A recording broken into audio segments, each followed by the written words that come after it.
Perkenalkan, nama saya Jihan Dwi Anggraini. NIM saya 141200021. Saya dari Prodi S1 Akuntansi Malang di Setia Madani Balikpapan.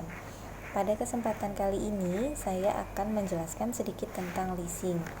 Leasing secara umum adalah suatu bentuk kegiatan pembiayaan alat atau barang modal berupa hak opsi atau tanpa hak opsi yang dimanfaatkan untuk nasabah dalam kurun waktu tertentu, yang mana pembayarannya dilakukan secara dicicil atau angsuran. Dalam setiap transaksi akan ada 3 pihak yang terlibat, antara lain lessor, lessee, dan supplier. Dalam hal ini, pemilik aktiva akan disebut sebagai lessor, pemilik nasabah akan disebut sebagai lessee, dan pihak penjual atas barang dan modal yang akan disewakan disebut sebagai supplier. Nantinya, pihak lessor akan menyediakan barang atau modal yang dibutuhkan dari supplier untuk pihak lessee guna operasional produksi. Sebagai imbalannya, maka pihak lessee harus melakukan pembayaran kepada lessor dengan cara dicicil atau diangsur. Berdasarkan penjelasan tersebut, maka leasing memiliki 8 elemen utama, yaitu pembiayaan perusahaan, penyediaan barang-barang modal, pembayaran jangka waktu tertentu, adanya nilai sisa yang disepakati, adanya hak pilih, pembayaran secara berkala, adanya pihak lessor dan pihak lessee. Untuk dasar hukum leasing sendiri, berdasarkan SKB Menteri Keuangan dan Menteri Perdagangan nomor 122 MK2 tahun 1974, nomor 32/M/SK 1974 dan nomor 30/KPK/1/1974 tanggal 7 Februari tahun 74 tentang perjanjian leasing. Untuk jenis-jenis leasing antara lain yang pertama ada capital lease. Dalam penerapannya, pihak lessor akan memberikan dana untuk membayar barang yang diperlukan kepada pihak supplier, lantas akan diserahkan kepada pihak lessee. Nantinya, pihak lessor akan memperoleh imbalan berupa nasabah dalam bentuk pembayaran secara angsuran dalam periode waktu tertentu sesuai dengan kesepakatan bersama. Kemudian ada operating lease. Adalah suatu jenis perusahaan leasing yang mana pihak lessor akan membeli barang untuk disewakan kepada nasabahnya dalam kurun waktu tertentu. Untuk hal ini, pihak nasabah hanya perlu membayar biaya rental barang saja. Untuk harga barang dan biaya lainnya nanti akan ditanggung oleh pihak lessor. Sales type lease atau lease penjualan merupakan jenis leasing yang biasanya dikerjakan oleh perusahaan industri yang melakukan penjualan lease barang dari hasil produknya.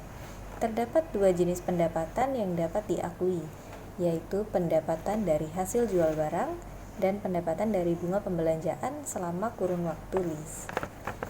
Kemudian yang keempat ada leverage lease, merupakan jenis perusahaan leasing yang melibatkan pihak ketiga. Artinya, pihak lessor tidak membayar objek leasing sebanyak 100%, tapi hanya sekitar 20% hingga 40% saja. Sisanya nanti akan ditanggung oleh pihak ketiga tersebut. Kemudian yang terakhir ada cross border lease. Adalah jenis perusahaan leasing yang dikerjakan antar negara. Artinya, pihak lessor dan lease tidak ada di dalam suatu negara yang sama, namun berada di 2 negara yang berbeda. Biasanya jenis leasing ini hanya melakukan leasing pada barang yang memiliki nominal sangat besar, seperti produk pesawat terbang Airbus atau Boeing. Tujuan leasing adalah memberikan kemudahan untuk masyarakat dalam memiliki barang modal, walaupun barang tersebut memiliki nilai harga yang tinggi. Selain itu, perusahaan leasing yang menjalankan bisnis ini tentunya akan mendapatkan keuntungan dari bunga kredit. Jadi, jika harga barang yang Anda inginkan normalnya adalah minimal 20 juta, kemungkinan besar Anda harus membayar barang tersebut dengan harga yang lebih tinggi dari harga normalnya kepada pihak leasing dikarenakan di dalamnya terdapat bunga kredit. Kemudian ada kelebihan dan manfaat leasing. Jadi leasing sendiri juga memiliki kelebihan dan manfaatnya sendiri. Yang pertama adalah fleksibel, di mana leasing bisa menyesuaikan dengan keperluan dari lease, sehingga jangka waktu serta nominal biaya yang harus dikeluarkan bisa disesuaikan dengan kondisi keuangan yang dimiliki oleh nasabah. Kemudian tidak perlu jaminan.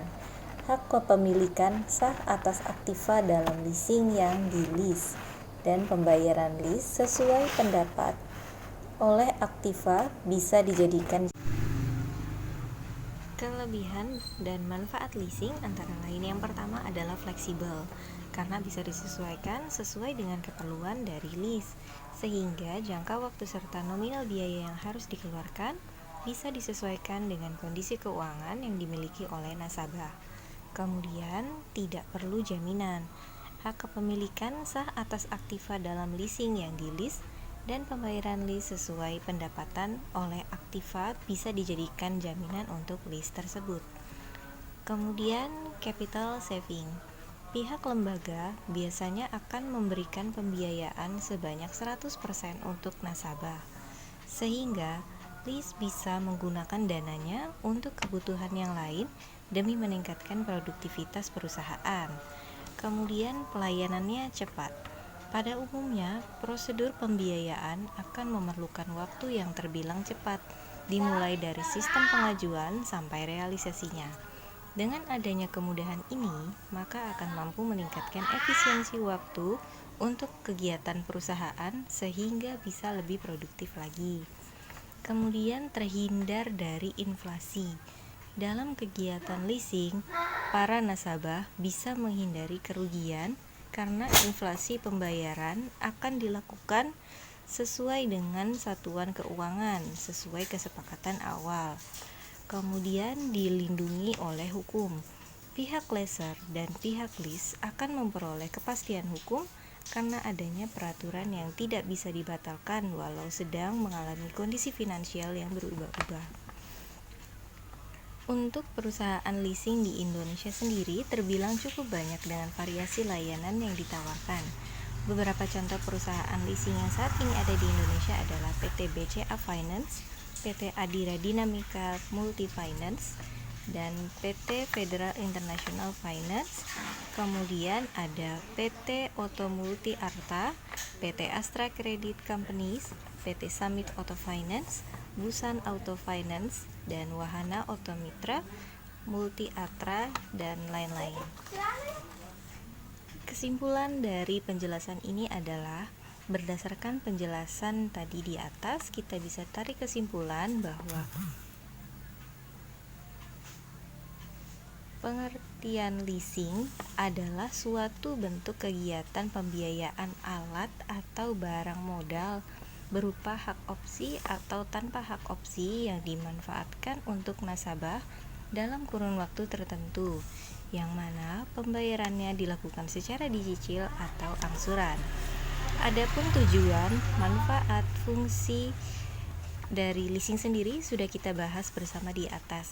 Semoga bisa meningkatkan pengetahuan Anda, terlebih lagi untuk pebisnis yang berniat menggunakan jasa leasing. Jika Anda memang benar-benar berminat untuk menggunakan jasa leasing, maka Anda harus memiliki arus kas perusahaan yang lancar dan baik. Semoga penjelasan saya tadi cukup dan bermanfaat ke depannya supaya bisa menambah ilmu dan pengetahuan kita mengenai hukum-hukum bisnis yang ada di Indonesia, salah satunya mengenai leasing. Terima kasih. Selamat malam. Assalamualaikum warahmatullahi wabarakatuh.